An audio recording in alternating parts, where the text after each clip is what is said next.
French in Plain Sight has grown a lot in 2023. The YouTube channel has grown, Instagram has seen explosive growth in recent weeks, and my private community, the CFSC, has taken off. So I thought it was a great time to do a Q&A video, une vidéo Q&R ou QR, question, réponse. I asked my audiences on YouTube and on my email list for questions, and you didn't disappoint. I'm going to be answering a selection of these questions in today's video, finding a balance between detail and brevity, and I've split the questions into three categories. The quoi, which are questions about the things in the language, the comment, things about how to learn, and the moi, questions about me, my life, my French journey. You can jump to the section that interests you most or specific questions by navigating the chapters at the bottom of the video. And I've decided for an extra challenge that I will answer the question in the language that it was asked. So put on the subtitles for those parts if you need. Thankfully, there weren't any asked in Arabic or Chinese. Damn it, the only two languages I haven't mastered yet. That's a great big fat lie. Okay, on y va? Allez, c'est parti. So let's start with the quoi question, shall we? And there are actually only a couple, interestingly enough. So Stephen asks, Bonjour Alex, I'm familiar with the reflexive verbs, but once they start to use passé or rencontré, I find it confusing. For example, nous avons rencontré, nous nous sommes rencontrés. What the hell? So thank you for your question, Stephen. I love reflexive verbs. It is definitely one of the topics that learners struggle with the most, and it is a big one. So don't feel too bad that you are finding this difficult. Now, I'm going to assume that a big reason why they confuse you is that you can't see how a verb is reflexive. And this isn't your fault. At the beginning of French, we learn that if the infinitive of a verb has se in front, then it's reflexive, i.e. the subject and the object of the action are the same person or thing. For example, je me dis, I say to myself. This is reflexive in English too because you have the I and myself. However, in your example, nous nous sommes rencontrés, this verb, se rencontrer, is not actually reflexive, it's reciprocal. In this sentence, the nous at the start is the subject and represents at least two people. The second nous is the object and represents all the same people. They are performing the action on each other and receiving the action. So what makes them confusing is that we have learned they're all reflexive. This is wrong. They are actually all pronominal verbs. And one type of pronominal verb is reflexive verbs. Another is reciprocal verbs. Now, the verb se passer is what we call an essentially pronominal verb. And if that sounds weird, it's because I'm translating the name from French. This is another type. The meaning is actually different from the non-pronominal form. So passer and se passer don't carry the same meaning. So I'll leave it there, Stephen. I hope I've given you some clarity there. It is, honestly, it is a huge topic, and your confusion could be for a few reasons, but this is the most likely one in my opinion. So I hope that helps. Next up is from Heidi on YouTube. She says, I need practice understanding how to use the word donc in French. I can't seem to not see the word in English. Now, I'm assuming you mean the word don't in English, Heidi. And this is a great question. I love donc precisely because it's not easy for English speakers. Yeah, I like a challenge. And yes, it's almost identical to don't in English. What I would suggest trying in order to disassociate donc from don't in your mind is to repeat, either in your head or out loud, donc whenever you see it or hear it. Repeat it over and over until your brain associates the pronunciation with that spelling. Donc, donc, donc. Because the pronunciation is one thing that English speakers find hard due to English not having the on sound. So we tend to maybe say don, don, don, which is kind of like don't. So that's the pronunciation, helping you to associate between the French word and its pronunciation, donc. As for how to use it, I did a video where I talk about donc in one section. I'll link to it below, but just quickly, it has several meanings, which is a great thing when you understand them because you just need one word for several in English. But it can mean whose. For example, je veux parler à quelqu'un dont la langue maternelle est le français. I want to speak to someone whose native language is French. But it can also mean of whom or about whom. Là, il y a la fille dont je t'ai parlé. Là, il y a la fille dont je t'ai parlé. There's the girl I told you about, or about whom I told you. Unfortunately, dont is too big of a topic to go into all the meanings for right now, but yeah, it is tricky because it has several meanings and lots of them don't translate to modern English, which makes it particularly hard for it to stick in our minds. So I recommend using reverso context to find real sentences with dont in, see the English translations next to them, and then write your own over and over again, and that's a good start. But take your time with it, like any concept, it takes time and practice. So now let's move on to the how of the language, the comment du français. Questions about how to learn and improve. Now Stephen, one of our CFSC members, different Stephen from the first question, asks, what should I do when not in a conversation class or a workshop? Some pointers for the non-class time would be great, and wandering about the local shops, listening and practicing doesn't work in a non-French speaking locale. Yes, I agree. Good question, Stephen. So indeed, even though the conversation classes and the workshops inside the CFSC are great, they're not enough on their own. While improving is potentially faster in a French-speaking country, I really want to emphasize that word potentially. It's not guaranteed. You as everyone watching this have the tools at your disposal thanks to the internet to get all the exposure you need to the language. It just takes more effort on your part than it would for someone in a French-speaking country. So a huge tip that comes to mind, since I do know you a little bit now, is make it your absolute primary mission to find opportunities to speak as much as possible throughout the week. We have the internet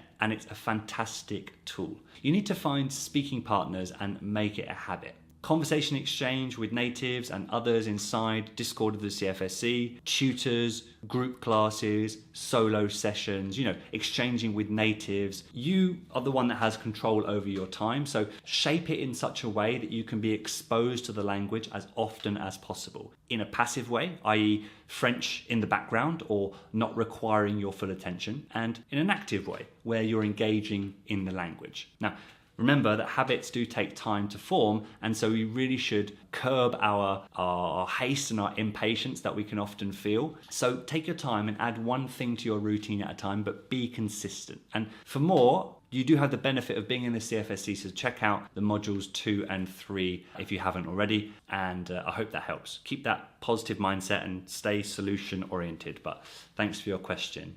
Now, Nora asks, you have described my exact problem. Ooh. Been in France now 3 years, but still with great fear to speak. I feel really frustrated. How do I overcome this fear? So sorry to hear about that, Nora. Alors, what I recommend is that you do your best to, from now, wipe the slate clean, faire table rase, as we say in French. Give yourself a clean break and say, d'accord, on recommence. Okay, today is a new day. Now, I want you to choose a day-to-day scenario that scares you in particular, and be very specific. Ask yourself the question, what scares me about it? And this is even more powerful if you're writing it down, Nora, so you can get really honest with yourself. Now, for example, if it's going to la boulangerie, what scares you about it? What are you able to say there? And what is your ultimate goal for what you'd like to be able to say there? Then, I want you to write down around 10 steps that would get you from where you are now to where you want to be. The point is to create yourself mini challenges and goals that are a little scary, but not terrifying. Each one you take might take more or less time than the step before, but that's fine. The truth is that letting the fear paralyze you, as it seems to be right now, is the worst thing because it keeps you stuck, right? You've experienced that. So making positive baby steps, no matter how small, might not get you over your fear in a day, but it takes you forward. Move forward and definitely celebrate the little wins. Come back into the comments of this video or a future video and let me know what you've tried and what your next steps are. Remember, progrès pas perfection, and bon courage, Nora. I believe in you. Next are 2 questions on fluency from Veronica and Lee. Veronica says, have you ever had any students that never become fluent? Because that's how I frequently feel despite working at French for years.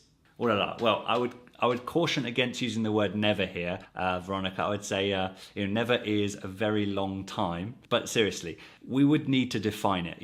I can't obviously speak for what my students do once we stop working together.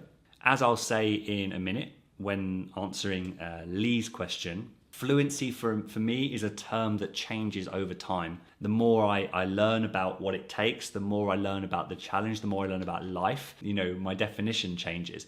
But it's also very fluid. That's why we can say things like more fluent or less fluent. It's not just one day you reach it. So I'm sure that you're more fluent than you were 6 months, 2 years, or 5 years ago. How would you define fluency for yourself? And if this isn't clear for you, it doesn't come right away, you'll never reach it because the goalposts keep moving. Every time you improve, you want the next thing. So we mistakenly believe that we aren't improving because it seems to take so long to see any real progress. But in fact, we're just in the valley of disappointment, which is a term I learned from James Clear in Atomic Habits. So this is what we think progress looks like, but in reality, it's this. Right, this curve.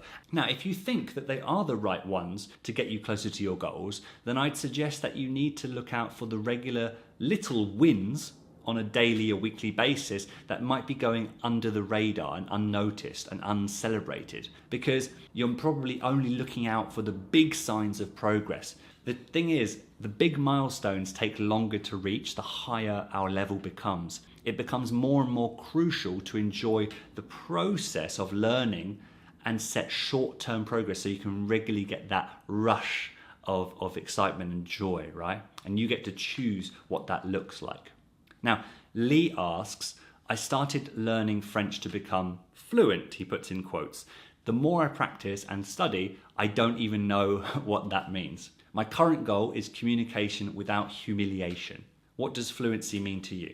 Honestly, Lee, this question hit me more than any other, I think. I could feel your frustration and your discouragement at the moment. So thank you so much for asking it, and well done for sticking with French despite this period where you're clearly questioning your approach. I know I've been there many, many times. So I know that you've asked me about what fluency means to me, but I just want to say that this is completely normal. You're very much feeling the Dunning-Kruger effect right now.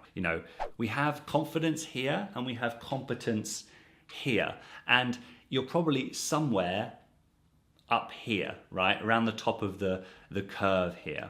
We start off improving relatively quickly and getting a solid grasp of things, and as a result our confidence goes up fast. But then we realize, oh merde, there's still all that to go, or you even just have an idea that there's still all of that to go, even if you don't know what that is. Right? You've realized the scale of the challenge in front of you, and it's pretty scary and intimidating, right? Maybe you're in this valley of disappointment too, where you feel your actions aren't taking you anywhere. So fluency has changed for me over the past 9 years. Now, I would say that fluency for me personally is knowing that when I go to any everyday setting, I can make myself understood and can understand the messages being spoken back to me. Note that I don't say every word, the messages. This is the most basic definition of fluency for me, because I've learned the hard way from being a perfectionist that the more I learn, the more my goal shifts to the point where I'm never happy. Now I can look back and say I've been able to be independent in France for several years and I'm far from perfect, and yet I've been able to be independent. So remember, it is a marathon, not a sprint, and we all need to change our approach several times throughout the process as we move through the stages. Richard asks, I'm booked on a 2-week immersion course in Rouen this September. How do I ensure I get the most out of the course? My level is currently A2. First of all, Richard, I would say go in with your eyes open. No doubt there'll be moments, maybe many, that you'll want to crack and speak in English a lot. And just be okay with it if that happens. And secondly, don't linger on any feelings of guilt around that, but use them to push yourself to switch back to French as soon as you can. And just remind yourself that it's just 2 weeks of your life, because time will go slower when you're struggling to actually express yourself. And you might think, oh my goodness, why have I done this? But remember, it's just 2 weeks of your life. And because it's your first immersion experience, it sounds like you're going to get a lot out of it, right? and you're going to learn for the next time and the next time and the next time. So if this is your first immersion experience, then all French is better than what you do at the moment, most probably, right? So keep a positive outlook about it, no matter how challenging it gets, and just do your best to be present, be in the moment, observe yourself, observe others, and just really enjoy the experience. Ollie on YouTube asks, if you can't live in France or a French-speaking country, how do you break through from the intermediate to the advanced level? I'm going to be quite direct with you here, Ollie, and others watching who have this question. You make as much of your life French as possible. That's it, really. In France, this is easier because the language is around you, but it's not a magic solution as many people would have us believe. I live in France, but I definitely plateaued for a long time because I got to a point where my life was full, right? It was at a place I was happy with. There are plenty of things that I love about my life, but only a certain amount of my day-to-day was in French. So of course, if my day-to-day doesn't change, I'm not going to make any drastic achievements, right? Because my activities aren't changing. So the questions like, are you willing to see your English-speaking friends less often in order to speak to French-speaking friends? Are you willing to spend your evenings with French films rather than English ones you can truly relax to? These are all very valid questions because we all only have the same 24 hours in a day. It comes down to how you use them. To go from intermediate to advanced, you need to make as much of your life as French as possible. And anyone can do that. The question is, are we willing to do it? There's no fixed amount of time to adhere to. Just more is better. What does your life look like? What does your social calendar look like? What do your habits look like right now? How can you make that more French? And just keep building, building, building. The higher your level gets, the longer it takes to hit the next level, which I mentioned in answering another question earlier. And so your methods need to change in order to stay the course. Because remember, it is a marathon. Ce n'est pas un sprint. And the more you immerse yourself in the language and transform your daily habits into habits that use or rely on French, the faster you're going to improve. So much of French is about mindset and the habits in your life. And honestly, I'm blown away by how much more true that becomes for me as I live this journey as both a learner and now a coach. So consider the CFSC, Ollie, for getting to that next stage, or at least look at the book Atomic Habits. It will really help you, I think. Alors, une nouvelle question en français. Carl demande, bonjour Alex, si je veux vraiment améliorer mon français, combien d'heures, 3 heures par jour en ce moment, dois-je étudier par jour? Merci, Carl. Carl, merci pour ta question. Alors, je te conseillerais de ne pas te fixer une durée quotidienne stricte. Déjà, c'est super si tu arrives à faire 3 heures par jour tous les jours. C'est génial. Mais au lieu de te dire que, si je fais moins de 3 heures, c'est un échec.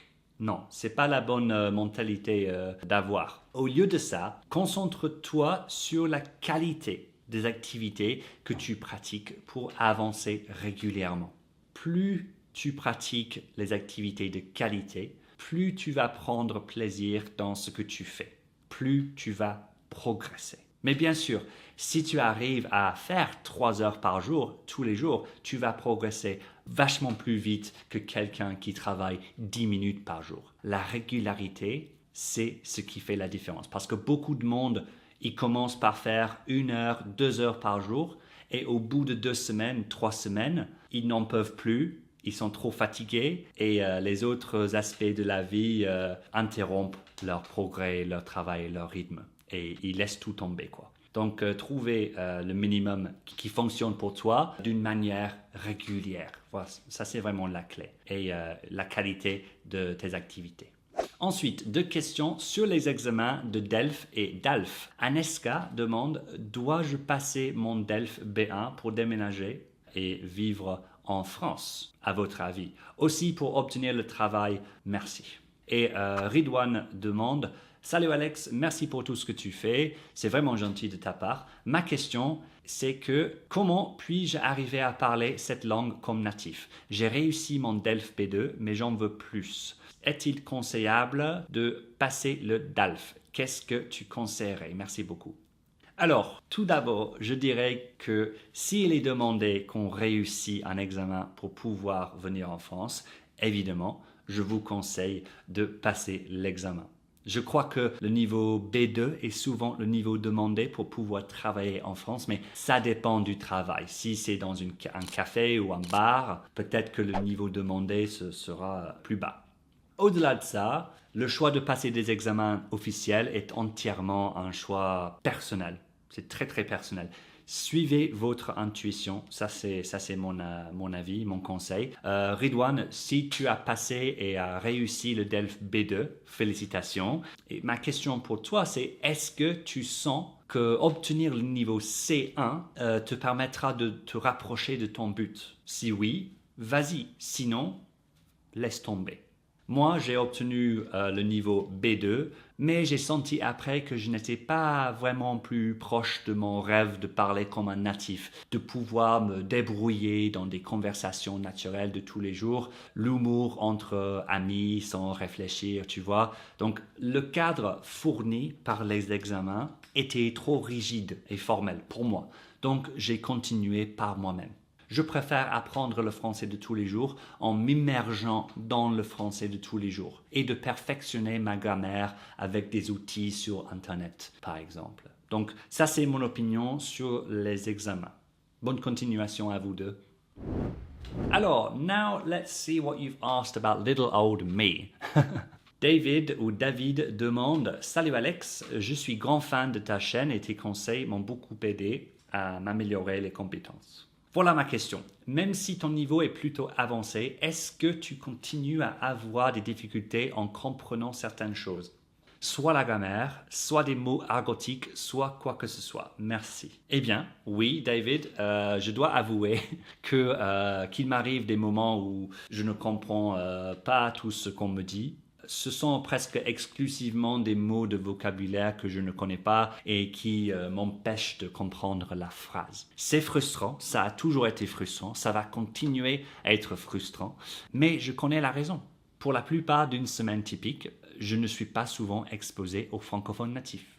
Qu'on soit débutant ou ait un niveau avancé, un manque de compréhension est dû à un manque d'exposition à la langue, de toutes ses formes.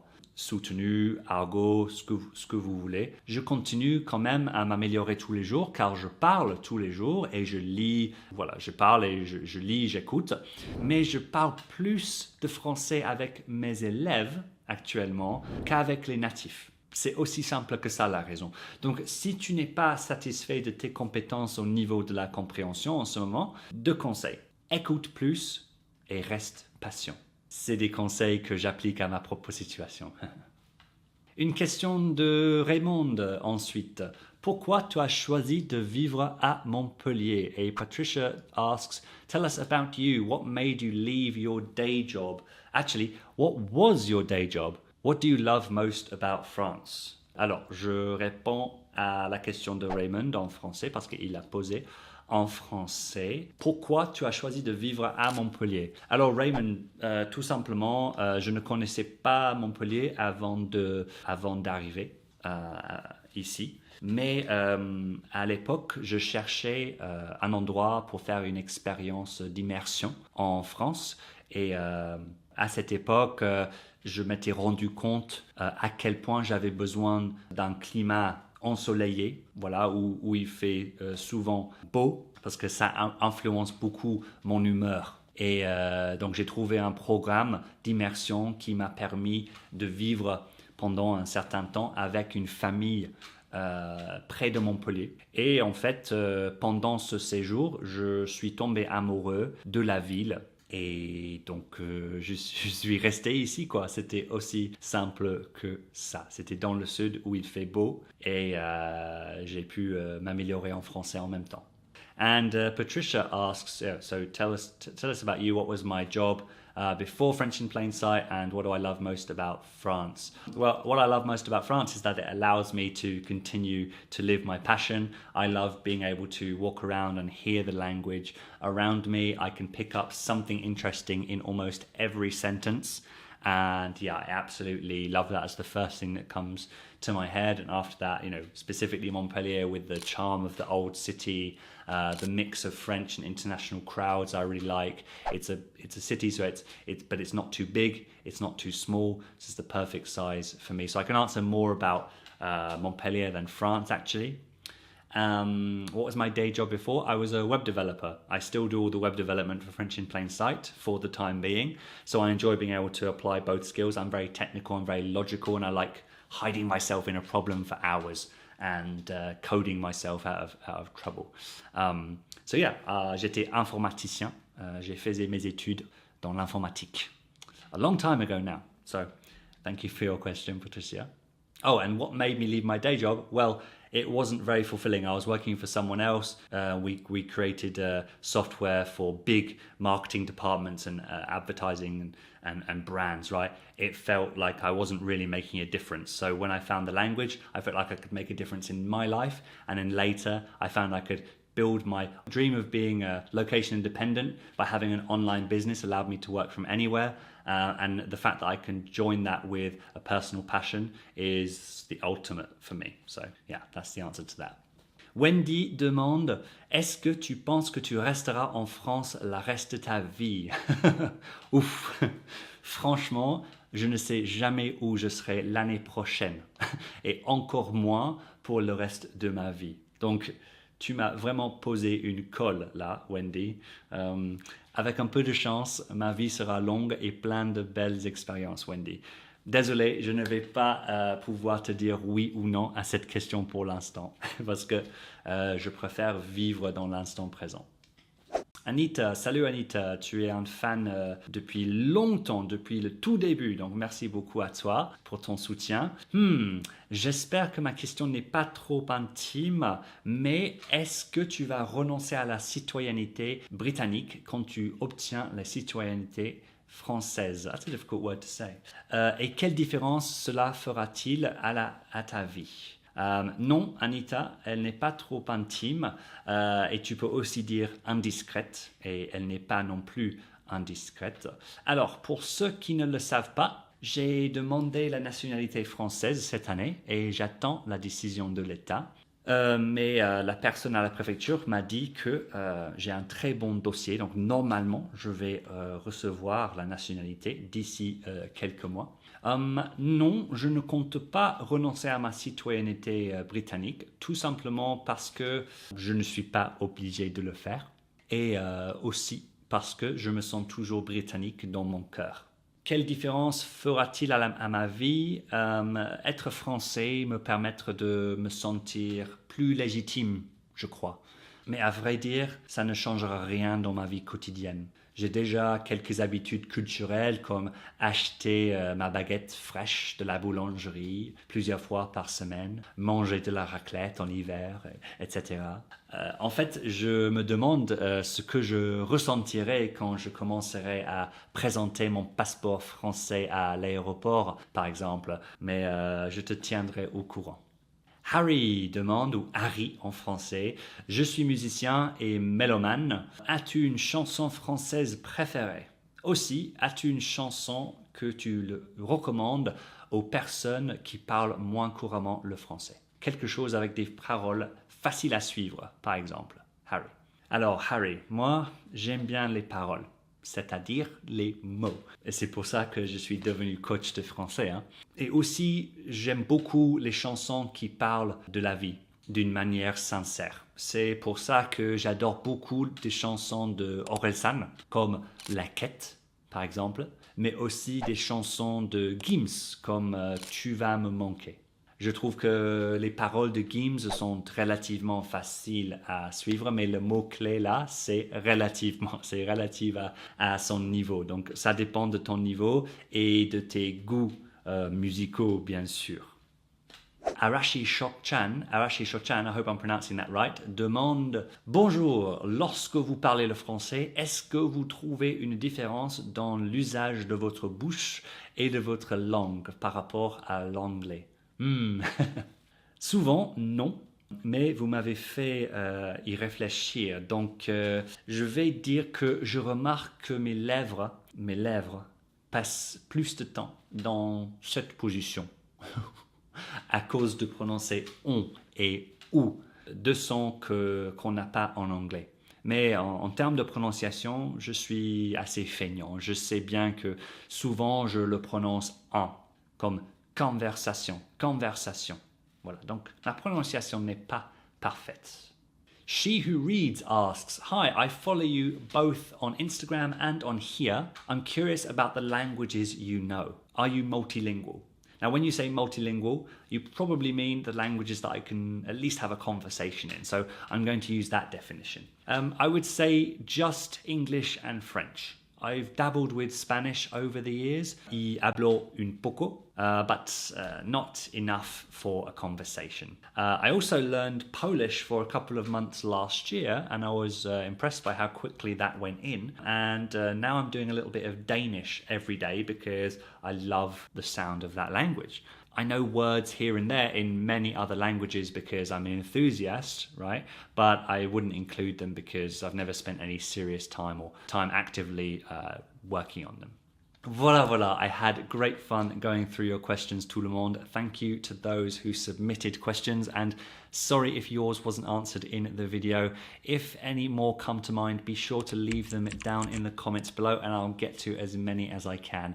If you are an intermediate who's been learning the language for a long time now and you feel you could benefit from a change of approach and a community of learners who are in your corner cheering you on, check out the CFSC, the Confident French Speaker community, down in the description below. If you're not sure if you're intermediate, don't worry, check it out anyway. When it's time to apply, I can tell you face to face if it's a good fit for your level. If it's not time to apply yet when you're watching this video, then you can download 10 free guides to French confidence so you can start improving right away. Please do leave a like on the video if you enjoyed it. I really do appreciate it, guys. À la prochaine, francophone. Ciao, ciao. Et merci énormément pour votre soutien. Without you, French in Plain Sight wouldn't still be here today.